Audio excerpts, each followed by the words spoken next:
Welcome to today's edition of the show podcast. When the official website for the series announced back in early February that Black Clover would end with episode 170, the inevitable conclusion was that the series would have to pull a stunt akin to the main Inuyasha series, where it would just end because of catching up to the source manga rather than going out at the conclusion of a major storyline. That is, more or less, what ends up happening here. However, anime producers have apparently learned a few things from the intense fan blowback over the cavalier handling of Inuyasha's end, so the story at least finds a reasonable stopping point.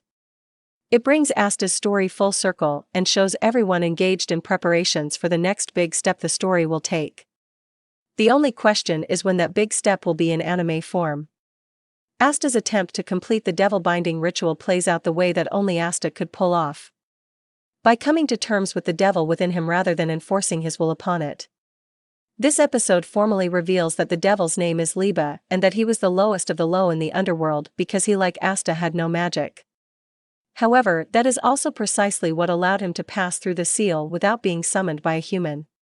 The woman who appeared at the end of last episode and at the end of the opener, whom we now know was Lucida, accepted him and effectively adopted him. From what is shown in Liba's flashback, we can assume she did so partly because Liba was the one person whom she could safely be around due to the side effects of her magic, and partly because Liba was a replacement for the baby boy that she had to give up because presumably she could not safely be around him. And in the most casually presented bombshell revelation of the whole series, that baby is heavily implied to be Asta. In other words, Lucida is Asta's birth mother. Even before that drop, I wondered if there might be a connection, as Lucida's hair is the same shade of gray as Asta's and they both have the same kind of energy. The reason she did so makes complete sense, but it also means that it was entirely coincidence that Asta and Yuno were found outside the church in Hague Village at the same time. This setting has never really recognized gods or religion, but that still seems like too huge a coincidence for some greater power to not be involved. However, this contributes to the explanation for why the five-leaf clover grimoire ended up with Asta. Because there was an established affinity. Both Asta and Liba had no magic, both are the sons of Lucida, and Lucida is responsible for Liba being in the five-leaf grimoire. No, because he's the protagonist gimmick is necessary here, with the missing piece of the five-leaf grimoire's backstory now known, that it would fall to Asta was to be expected.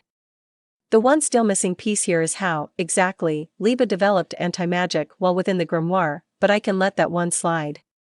This, of course, means that Liba and Asta have every reason to work together. Asta can sense that Liba's heart really isn't into taking over Asta, and that they have very synchronous goals. Nacht and his devils may think it's foolish and stupid for Asta to forge a pact of equals with Liba, but it is the best-case scenario for them. Most importantly, it fits with the prevailing theme of the entire franchise. As powerful as you may get individually, you achieve the best results through teamwork. Look back at all of Asta's major victories and you will see that hardly any of them have resulted from a purely solo effort. In fact, he's usually been stymied when he has tried to do things alone.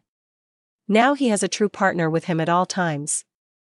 All of this is coupled with some sharp action sequences, too, as Asta draws upon inspiration from all of the people that he has fought with and against over the course of the series. That gives a sense of cumulative impact to this ending that Inuyasha distinctly lacked. Seeing Noelle assume a more take-charge attitude at the end is also a plus and a sign of how much she has grown, and it was only fitting that other major players also got their brief moments at the end.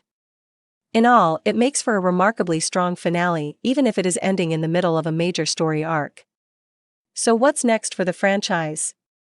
A movie, the first for the franchise, has been announced already, but this franchise is popular enough that a sequel seems likely once the manga gets far enough ahead again. Hence I would expect a Black Clover Shippuden or something like that maybe sometime later next year. For now, though, that's a wrap.